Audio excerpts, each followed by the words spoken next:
Mas ele não é mais aluno, não. Ele é meu colega engenheiro. Vai fundo, Ricardo. Bem-vindo. Oi, Renata, estão me ouvindo bem? Certinho. Gente, Renata, boa noite a todos. Renata, obrigado pelo convite. Eu fiquei muito orgulhoso, muito feliz, né, em poder conversar aqui, compartilhar um pouquinho da minha história, de tudo que a gente aprendeu na engenharia e vem aplicando aí em diversas situações. Eu vou tentar compartilhar aqui a tela, tá? De antemão, quero parabenizar a Patrícia pela belíssima apresentação, pelo testemunho que você deu. Sua história é incrível, inspiradora, de verdade, gostei muito. Me identifiquei com muitos pontos da tua história, achei incrível, tá? Gente, e também peço desculpas, tá? Vou compartilhar aqui meu slide. Eu não tenho tanta habilidade em fazer um slide tão bonitinho como a Patrícia fez, mas eu acredito que a mensagem que eu quero passar, vou conseguir passar com uma apresentação que eu coloquei aqui. Eu vou tentar colocar aqui, compartilhar.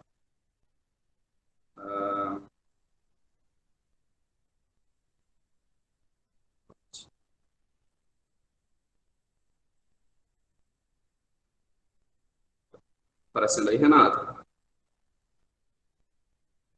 Ainda não carregou. Tá, deixa eu... Aparecendo agora, né? Agora, carregou sim. Então vamos lá, deixa eu... Gente, esse aqui foi a breve descrição, né, que foi colocada lá para divulgação. Meu nome é Ricardo, eu tenho 30 anos, Ricardo Maueste, Ricardo Santana Maueste. Tenho 30 anos, fui engenheiro de produção formado na turma de 2009 a 2013, lá na UEPA. Tive experiência em alguns estágios, chão de fábrica, vou contar um pouco mais sobre isso, tá? E atuo hoje como um empreendedor. Eu empreendo em algumas áreas que eu quero compartilhar. No início, o início de tudo, na verdade, começa com essa imagem aqui. Essa imagem é a minha base, tá? São meus 4 irmãos. Ali, se vocês perceberem, tem uma montagenzinha que é a minha irmãzinha que veio depois, né, do segundo casamento do meu pai. Mas você tem aqui a minha mãe e meus 4 irmãos. Fui nascido e criado em Jurunas, nasci em 90. Uma família bem simples, né? Família de meus avós muito humildes. E uma família muito numerosa, né? Tem vários tios, vários primos. E que a base sempre foi muito trabalho e muito estudo. Né? Na minha família, graças a Deus, a minha mãe pôde estudar, se formar, teve mestrado. Tem tias que chegaram a ter pós-doutorado e tudo mais, que nos incentivaram muito, né? A estudar. Então, esse foi um caminho que a gente trilhou aí, meus irmãos, foi de muito trabalho e de muito estudo. Essa aqui já é a família, essa foto foi atualizada agora em dezembro, tá? Aqui ao lado direito, meu pai e a minha madrasta. Aqui ao lado esquerdo, minha mãe e meu padrasto. E no meio aqui, a gente carregando a nossa princesinha, Maria Eduarda, né, que hoje tem 11 anos. Isso foi um dos sonhos que a gente realizou. Aí essa base, essa família, ela, obviamente, é quando a gente começa a formar todo o nosso entendimento, tudo que a gente tem sobre visão de mundo, né? São nossas referências. Então, eu não sei hoje como é a estrutura da sua família, mas a referência que eu tive foi essa, de pessoas que, de um lado, meu pai não teve uma formação superior, ele teve um trabalho, é o mais velho da família, teve um trabalho muito duro desde cedo, para ajudar a sustentar os irmãos, enfim. E, de um outro lado, a minha mãe também com muito trabalho, mas graças a Deus conseguiu se formar, ela assistente social, teve um mestrado. Então a gente sempre teve os dois grandes exemplos dentro de casa. Aqui a matriarca, a minha avó, o aniversário dela é de 60 anos, se Deus quiser, ano que vem a gente vai comemorar os 65 anos dela. E por que eu coloco essa foto aqui? Porque aqui você tem uma diversidade incrível de pessoas, de exemplos, de histórias que nos inspiram. E a gente sempre busca essa inspiração, normalmente é em alguém da família, né? Esse direcionamento que a gente tem para as decisões que a gente toma, normalmente são influenciadas pela nossa família. E eu tive muito isso quando eu cheguei ali na adolescência, né? Na época de decidir a questão do vestibular. Aí eu vou falar mais disso mais um pouquinho mais na frente. E na essência, quem é esse Ricardo? O que ele gosta de fazer? Eu sou um cara, gente, que eu sou apaixonado por futebol. É a minha paixão, desde moleque. Essa foto é com o Edil Highlander, quem conhece do futebol paraense aí, né, um ídolo do futebol paraense, jogou no Remo, Paysandu. Tive a honra de treinar com ele, jogar, inclusive, claro, naquela famosa pelada de domingo, lá em Altamira, em alguns campos. E desde muito cedo eu tinha um sonho de ser jogador de futebol. Cheguei a jogar na escolinha do Flamengo, mas infelizmente numa peneirada, aquela famosa peneirada, né? Fiz a seletiva e na hora da decisão eu fui chamado e ele falou o seguinte: olha, os escolhidos vão para o Rio de Janeiro para jogar na escolinha de base do Flamengo. Eu tinha na época, sei lá, uns 10, 11 anos. E a minha mãe, obviamente, não deixou. Falou, não, porque se você for para lá, você não vai querer estudar, você vai querer só saber de bola. E, dito certo, na era que eu provavelmente iria querer, não pude realizar esse sonho de ser jogador de futebol. Hoje eu jogo amador, mas consegui seguir e estudar, que era o que ela queria. Eu acabei, obviamente, gostando muito, me apaixonando pelo que eu fiz. E o Ricardo, gente, é um cara simples, é um cara que gosta de estar no interior, pegando açaí, batendo açaí, tá naquela paz, naquela tranquilidade. Quem curte essa vibe, recomendo fortemente Cametá, quem não conhece, é maravilhoso. Nós temos uma casa da família lá no sítio, no Rio Panité, é o meu refúgio, é onde eu gosto de fugir, né, do mundo.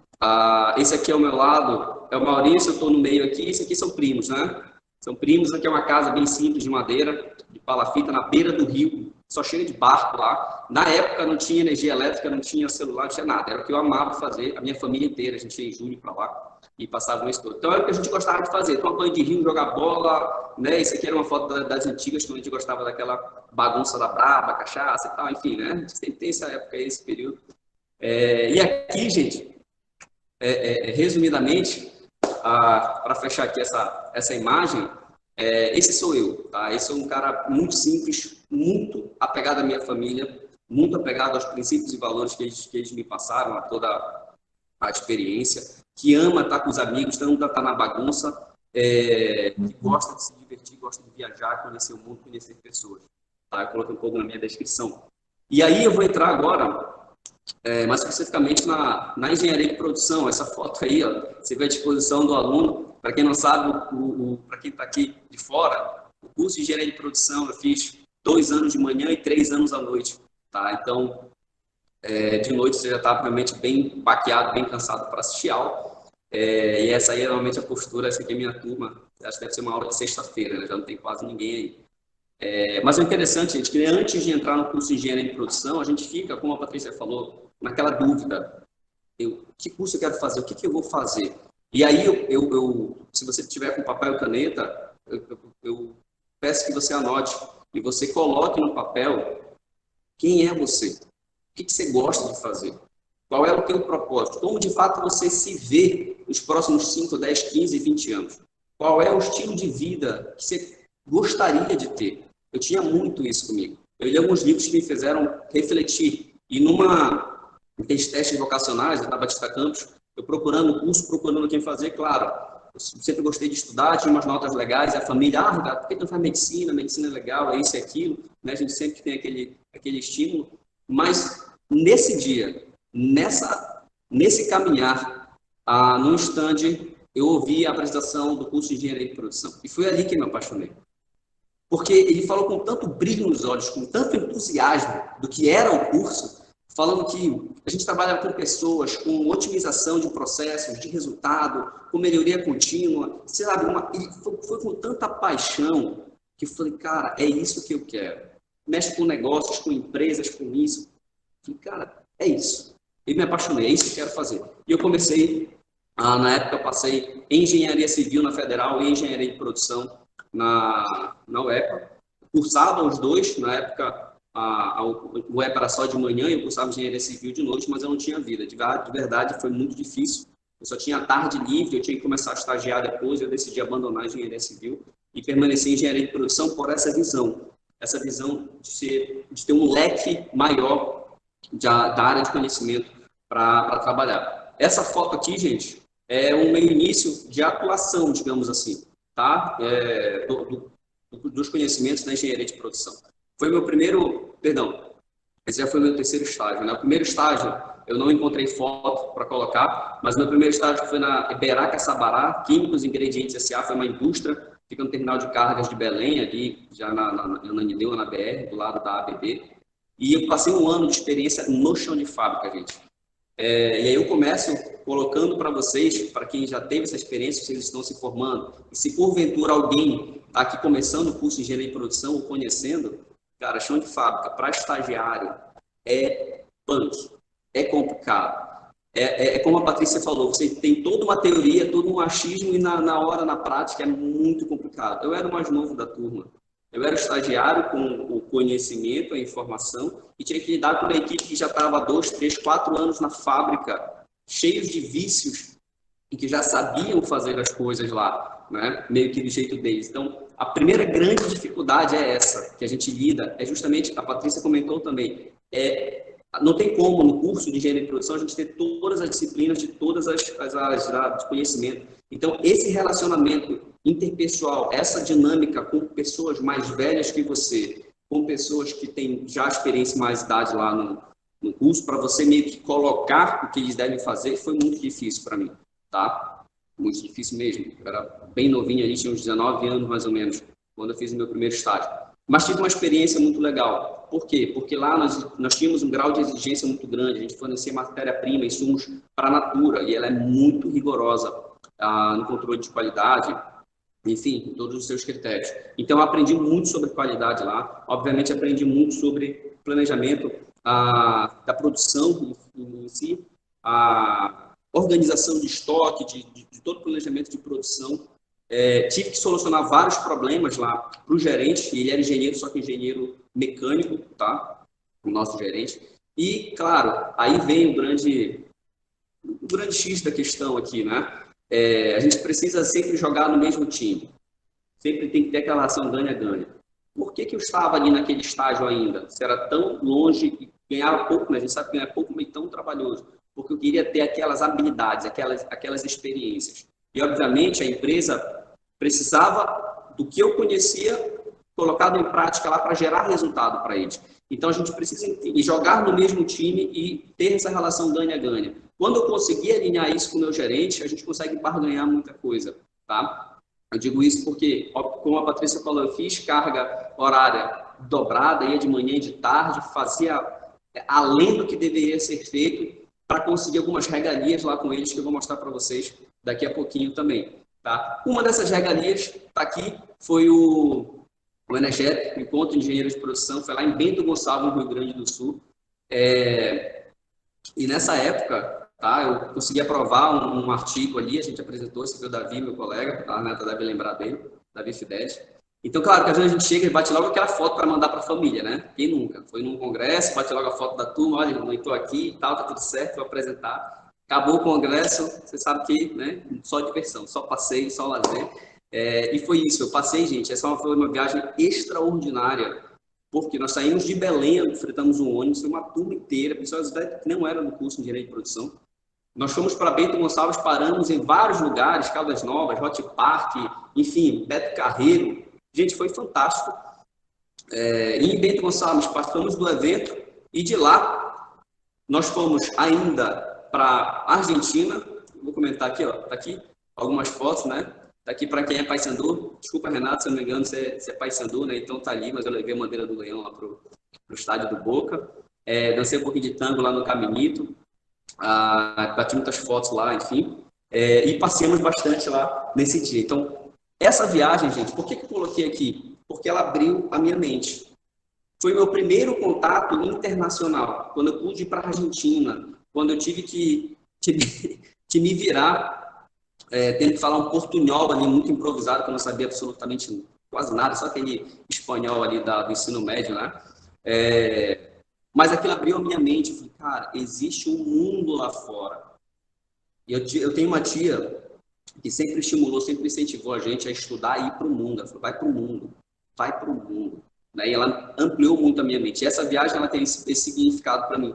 Da Argentina, a gente ainda foi no Paraguai, fazer aquelas comprinhas básicas, fomos no Uruguai, conheci algumas praias lá, enfim, o Uruguai é lindo, tá? E aí a gente retornou. Isso foi uma viagem para mais de uma semana, acho que 2 semanas. Eu passei 2 semanas sem ir trabalhar, mas eu consegui barganhar isso com o meu chefe, dando a eles mais do que eles pediam de mim enquanto estagiário, né? Então, quando existe essa relação ganha-ganha, a gente consegue encontrar um equilíbrio, um resultado positivo para os dois. Dessa viagem, gente, enfim, depois do curso, depois da fábrica, eu fui trabalhar um breve período no Centro de Logística do Banco do Brasil, não tenho fotos de lá, foi um período bem curto, 3 meses, porque em seguida eu passei no concurso da Eletrobras e Eletronorte, tá? Não, acho que eu alterei aqui a ordem.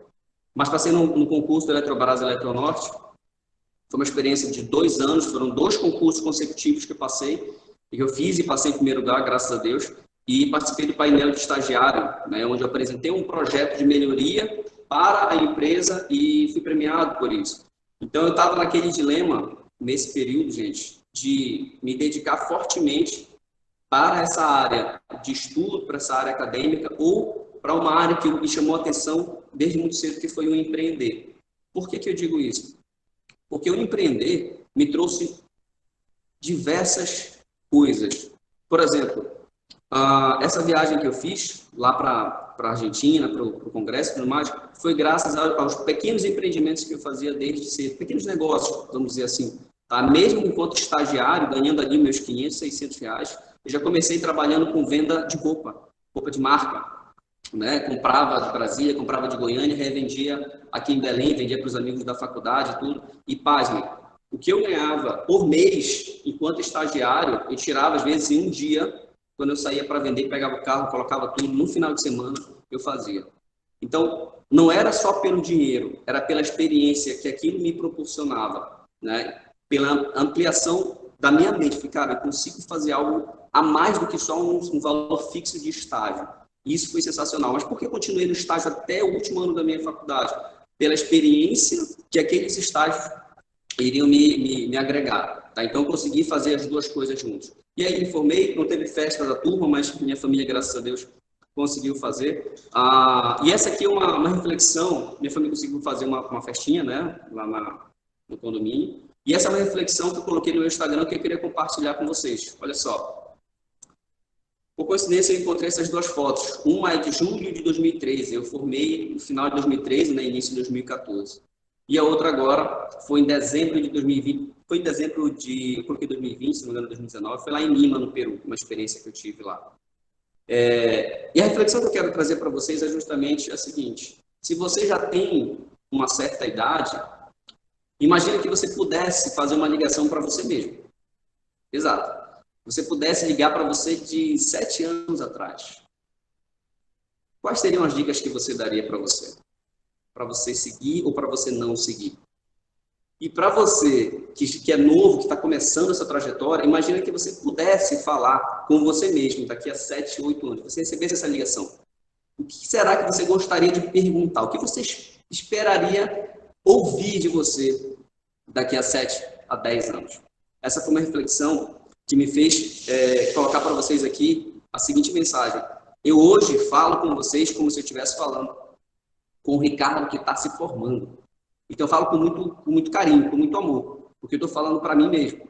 É como se eu estivesse falando para mim mesmo. Cara, essa trajetória que eu segui, esses foram meus erros e os meus acertos. Tá? Então nisso eu começo falando no pós-formado agora para vocês, trazendo para vocês o seguinte, o que me moveu foi um sonho. Eu tinha um propósito dentro comigo.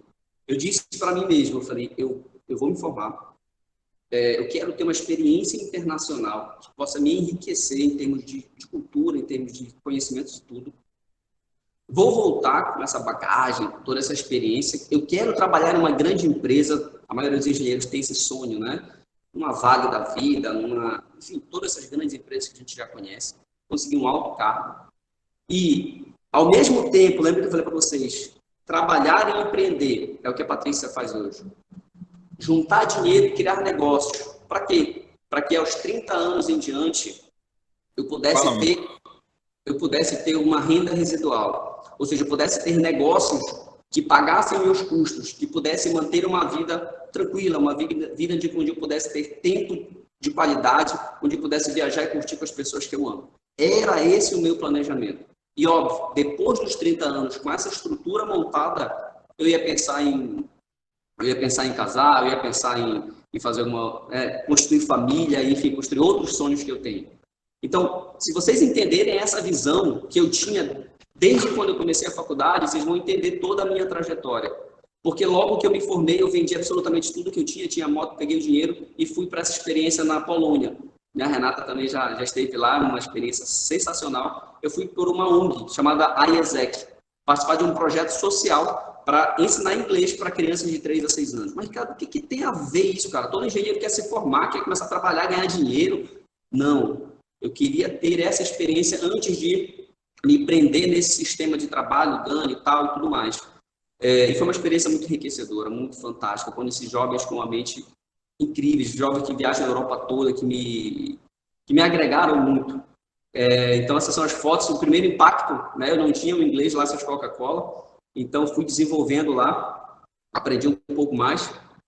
Voltei e como, né, depois de passar mais de 3 meses na Europa, tendo que me sustentar, né, nesse projeto, a gente bancava a hospedagem, tudo mais o restante, eu tinha que me bancar, voltei liso e busquei o emprego, né, para começar na grande empresa, como eu falei para vocês. Foi onde eu comecei a trabalhar na Norte Energia, lá na obra de Belo Monte. E eu comecei, gente, é bem atípico, na verdade, né? Eu comecei como coordenador no setor de realocação urbana, na cidade de Altamira. Boa parte da cidade, das pessoas, das casas, do comércio, enfim, sofreu alteração, teve que ser realocado. E não tinha ninguém para gerenciar todos esses processos. Só tinha o setor jurídico que fazia contrato junto com eles. Mas eles estavam todos perdidos, não sabiam o que entrava, quanto tempo estava lá, quando tinha que sair, não era alinhado com o planejamento da obra. Ou seja, não tinha um engenheiro para organizar o meio de campo. E aí me chamaram para essa oportunidade. Eu encarei, gente, fui embora, nunca tinha ido para Altamira, longe de pai, mãe, de todo mundo. Foi um desafio muito grande, não tinha onde ficar. Se eu for contar para vocês aqui as primeiras experiências onde eu fiquei, vocês vão, né? Se comover, mas não tinha de verdade onde ficar. Consegui ficar na casa de um amigo do meu irmão e depois dividindo casa com mais 3, 4 professores da UEPA. Na verdade, era uma sala que eu ficava lá logo no início, mas eu estava cumprindo ali o meu sonho, buscando o meu objetivo. Daí as coisas foram se alinhando, graças a Deus, como coordenador. E detalhe, né? Tinha que passar o primeiro mês trabalhando antes de ganhar o salário. Eu estava liso porque voltei da viagem. Então, a minha família me ajudou bastante nesse período, tá? E aí, quando começou, né, o trabalho e tudo mais, gente, eu me dediquei de corpo e alma naquele negócio, naquele trabalho. Eu era coordenador, não precisava bater ponto, não ganhava hora extra, mas eu tinha que dar exemplo. Então, eu chegava às 7, 7h30 da manhã e, às vezes, trabalhava até 10 da noite. E saía do escritório, ia resolver as coisas na rua e voltava, e tinha que dar exemplo logo no início. Essa pilha de pasta que você está vendo de processo, isso aí já era depois que eu arrumei. Você tinha uma sala dessa inteira, cheia de estantes, com prateleiras, com processos, tudo perdido, que ninguém sabia nem o que tinha lá. E a gente teve que organizar tudo que estava lá. Quais foram as grandes dificuldades que eu tive lá? Primeiro, crescimento. Esse desafio de estar longe da família o tempo todo, de ter que gerenciar uma equipe com mais de 14 pessoas lá, incluindo motorista, incluindo, enfim, administrativo e tudo mais. Eu era o mais novo e era o que mais ganhava dentro dessa equipe. Então, a dificuldade foi muito grande, né? Porque a gente fala, poxa, eu já estava aqui, estou sabendo alguém de fora, aquele negócio todo. Então, era muito complicado isso. Provavelmente, alguns de vocês vão passar por isso também, então se preparem. Ter essa postura profissional lá, né, diante disso. E o que eu não gostava, a Patrícia falou justamente isso, eu não tinha horário, eu tinha responsabilidade. Quando a gerência, a diretoria ligava de lá, cara, cadê o processo tal que a gente precisa demolir essa casa amanhã e precisa isso e aquilo, senão a obra vai parar, senão isso vai aquilo. Gente, você não tem noção da loucura que era encontrar esse processo e resolver e botar esse negócio para funcionar. Era muito puxado, muito complicado. Mas a gente aprende na pressão, né? Nesse desafio, nesse dinamismo aqui. E dediquei, gente, boa parte, acho que foi, se eu não me engano, quase um ano, né, que eu trabalhei nessa experiência lá. Só que o que acontece? Eu não estava totalmente feliz com o que eu estava ganhando bem, estava juntando dinheiro, ajudando a minha família em algumas coisas, mas eu via longe dos meus amigos. Praticamente todo mês eu pegava um voo, vinha para Belém para visitar a família, amigos e tudo mais, e voltava para lá. Até que, depois de um belo dia, acabou a obra, acabou o amor, reduziu o número de contratos, reduziu a demanda, e obra é assim. Aí vem a questão da insegurança que você tem em alguns pontos de trabalho, alguns locais de trabalho que você escolher. Acabou a obra, acabou o amor, demite todo mundo. Eu tentei me recolocar em outros locais, mas não deu certo. Foi aí que eu decidi empreender. Montei uma empresa de consultoria ambiental, porque eu vi uma oportunidade lá dentro da obra, não tinha ninguém que fizesse um determinado serviço de coleta de resíduos perigosos. Montei uma empresa 6 meses depois e comecei a faturar 4 vezes mais do que eu ganhava de salário. Mas aí vem os segundos desafios. Os segundos desafios. Eu tinha 2 sócios. Lidar com sócios, se você quer empreender, eu comecei de fato a minha vida empreendedora com o CNPJ nesse ponto. Então, se você quer empreender, veja bem os sócios que você tem. Se você quer empreender, saiba que antes de começar a faturar 4 vezes mais o meu salário, eu passei um bom tempo para estruturar a empresa, para conseguir fechar esse contrato. Então, para quem viu aquele filme da Auto da Compadecida, né? Eu estava cansado daquela vida do fica rico, fica pobre. Fica rico, fica pobre. Tá? Não sei se alguém já passou por isso, mas é terrível. Então, os pontos de aprendizado, pontos negativos, eu não sabia lidar exatamente com essa gestão emocional de lidar com as minhas finanças. Isso foi um grave erro que eu cometi. Para você que está começando, segue esse alerta. Porque na época que eu estava rico, ganhando bem como coordenador engenheiro, morava só, comprei um Corolla, botei carro de som, viajava para Belém todo mês, praticamente, ajudava a família toda, aquela extravagância toda. E quando você está pobre, você fica pensando, né? Por que eu não poupei um pouco mais? Por que a empresa bombou de novo? Pô, beleza, maravilha, estou ganhando 4 vezes mais do que eu ganhava de salário, pá. Só que eu tenho sócio, tenho que pagar 7 mil de imposto, tem isso, tem aquilo, quando vê, cortam o teu contrato. Você fica sem contrato, fica pobre de novo. Cara, isso aqui é terrível. Até que eu li alguns livros, como Pai Rico, Pai Pobre, o negócio do século XXI, deixa a referência para vocês aí. Eu entendi esse quadrante, não vou até a detalhar muito sobre isso, para não comer muito tempo, mas eu entendi que existe um fluxo de dinheiro. Existem 4 formas de você gerar dinheiro. Empregado, como a gente sabe, a maioria busca a questão da segurança, troca, mas normalmente o seu conhecimento, seu tempo por um salário. O autônomo é aquele que está na zona de esgotamento. Você é o sistema. É o dentista, é o médico, enfim, vários profissionais liberais aí, que se você trabalhar, produzir muito, você ganha. Se você não trabalhar, você não ganha. Tá? O dono de negócio, ele cria um sistema, ou ele usa um sistema já pronto para que o próprio negócio possa gerar rendimentos para ele. O investidor são 1% da população do mundo aí que investe dinheiro e tem retorno de rendimentos disso aí. Então, o que eu entendi aqui? Eu estava como empregado e autônomo, porque autônomo era dono de pequeno negócio. Dono de grande negócio é um negócio acima de 500 funcionários. Esses sim são donos de grande negócio. E eu estava empregado como autônomo sempre naquela zona de esgotamento, buscando segurança, zona de esgotamento, aquele negócio todo. Eu precisava buscar algo que tivesse dentro do quadrante D. Eu li uma reportagem bem interessante na Forbes, deixo o link aí, quem quiser pode me procurar no privado, e fala das 5 oportunidades perfeitas para quem está na idade para 20 e poucos anos, né? Aqui as 5. Serviços de mídia social, gente, está bombando isso agora, tá? A criação de conteúdo, vendas diretas e marketing de rede, imobiliária e serviços senhores. Quando eu busquei isso aqui, eu falei, bem, se eu gosto de empreender e é o que eu quero, porque eu gosto de ter liberdade, como a Patrícia falou, era muito complicado ter o meu dia todo destinado para uma empresa onde eu não podia fazer mais nada, não tenho meu tempo livre, não posso viajar a hora que eu quero, não posso, enfim, fazer o que eu quero. Eu tenho que buscar algo dentro da área de empreendedorismo.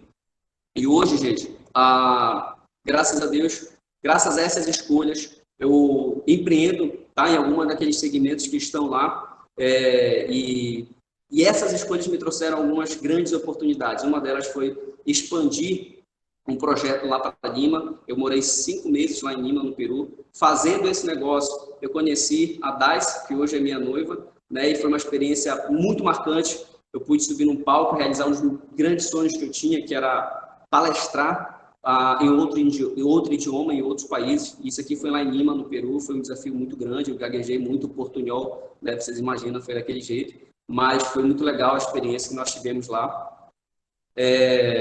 Enfim, dentro de outros negócios também que a gente desenvolve. Essa frase eu trouxe do livro e eu achei bem legal para compartilhar com vocês. Ainda que o sucesso pessoal seja gratificante, é muito mais gratificante quando você pode ajudar os outros a criarem o próprio sucesso também. E isso faz parte hoje da minha vida, do meu negócio. Eu sempre busco aquela relação ganha-ganha. Poxa, o que eu posso transbordar, compartilhar com as pessoas que pode nos enriquecer, não financeiramente, claro, também, né, se possível, mas enquanto pessoa, em termos de conhecimento, enfim. Aqui é a foto do nosso noivado, como prometido, eu falei que aos 30 anos, né, depois dos 30 anos eu ia pensar em casar e construir família e tudo mais. Então essa aqui foi a foto de um grande sonho que eu realizei. foi noivar, levei minha família toda para o Beto Carreiro, para comemorar meu aniversário de 30 anos e participar desse noivado. Foi uma experiência muito legal, muitos amigos foram também. E aqui, gente, é a materialização de mais um sonho compartilhado. Agora o sonho da minha noiva, que ela é formada em letras, ela tem trocentas formações, ela é bailarina, enfim, é muita coisa. É atriz também. E ela gosta de sobrancelha. E o sonho dela era se dedicar a isso, a fazer com que as mulheres se sintam mais bonitas. E esse é um dos nossos negócios. Nós temos um estúdio de sobrancelhas, onde aqui a gente compartilha não, a gente leva para as pessoas aquela sensação que todo mundo gosta, né? De se sentir bem, de se sentir mais bonito, aumentar a sua autoestima. E para além disso, onde entram os 5 negócios, oportunidades que eu falei para vocês lá da Forbes, nós estamos com uma sala de curso que nós estamos equipando para dar os cursos online. Hoje, na era digital, gente, pasmem, isso aqui é extraordinário. Você pode dar curso presencial, mas eu presenciei um curso dela, onde uma das grandes treinadoras aí de sobrancelha fez um material em PDF, compartilhou por R$ 150 na internet, fez a publicação, fez o tráfego pago, botou quase 200 pessoas numa sala. Você faz a conta aí. Mais de 400 pessoas numa sala. Deu curso, deu material, ensinou como começar com sobrancelha, dar curso de sobrancelha e tal, tudo mais. Isso para mim deu um start. Eu falei, bem, se você pode ensinar 10, 20, 30, você pode ensinar 100, 200, 300, através hoje dessas plataformas como Instagram, Google, enfim. E isso deixa para vocês, tá? O que isso trouxe para mim hoje? Tempo, liberdade e satisfação. Hoje, graças a Deus, eu posso acordar, eu tenho meu tempo livre para fazer minhas atividades, posso treinar na academia, posso estar junto dela aqui dentro de casa, a gente tem um estúdio e a casa juntos. Podemos organizar nossas viagens tranquilamente, se precisar viajar semana que vem, eu vou e volto. Eu não tenho esse tempo determinado para trabalho, eu tenho meu tempo livre. Isso foi o que eu sempre busquei na minha vida. Ter tempo, empreender e poder estar próximo das pessoas que eu amo. Então, esse foi o caminho que eu decidi trilhar, né? E graças a Deus estou muito feliz. Eu espero que tenha contribuído aí para vocês com a minha história. Deixo aqui meus contatos, caso vocês tenham alguma dúvida, queiram algumas referências aqui. É tanta coisa que a gente pensa para falar para vocês e em tão pouco tempo a gente não consegue colocar tudo. Mas quem quiser bater um papo depois, isso aqui, o meu Instagram, meu WhatsApp, tudo mais, mandar um e-mail, não sei. Renata, mais uma vez, obrigado de coração por abrir o espaço aqui para a gente compartilhar. Quero aproveitar aqui para mandar um beijo especial para o meu primo Benício, Ben 10, irmão do meu afilhado, que está fazendo aniversário hoje, fazendo 5 aninhos, esse bebê lindo. E, gente, é isso. Eu peço desculpa se eu me alonguei muito. Quem tiver dúvidas aí mais tarde, a Renata vai abrir para perguntas. Renata. Obrigadíssima, Ricardo. Eu adorei ver essas fotos e ouvir a tua história. E adorei ver como você sistematizou tudo isso, né? Toda essa vivência que você tem, essa experiência que é muito diferente do que a gente está habituado a ouvir, da carreira do engenheiro de produção, de operações, né? Que trabalha em multinacional, como empregado. E é sempre muito bom poder acompanhar o desenvolvimento de vocês depois que vocês se formam, né? Tenho aqui 2 comentários para a turma, né?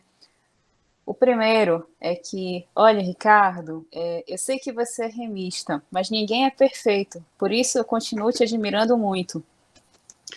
E segundo, que foi muito interessante, né, ouvir que você fez uma escolha num determinado ponto da vida, né, em que você falou, olha, eu tenho esse estilo de vida aqui, eu tenho essa remuneração, mas parece isso está me consumindo, eu quero outra coisa, né? Vou arriscar. Então, é muito interessante a gente ver que os nossos egressos, eles têm esse comportamento orientado ao risco, né? E risco é diferente de incerteza, né? Vocês que já fizeram aí empreendedorismo, a turma que está se formando aí tem uma noção de estatística mais robusta, né? Do que outras gerações. Então, vocês sabem que o risco é algo que a gente avalia as nossas probabilidades, avalia a chance de perder, avalia a chance de ganhar e depois toma a decisão. E incerteza é agir de maneira aleatória, sem levantar dados, sem analisar os cenários e apenas movido pela emoção. Então é legal, né? É muito bonito de ver que você manteve essa capacidade de gerenciar risco e que se tornou um empreendedor da sua própria vida. Fico muito feliz. Parabéns. Obrigado, Renato.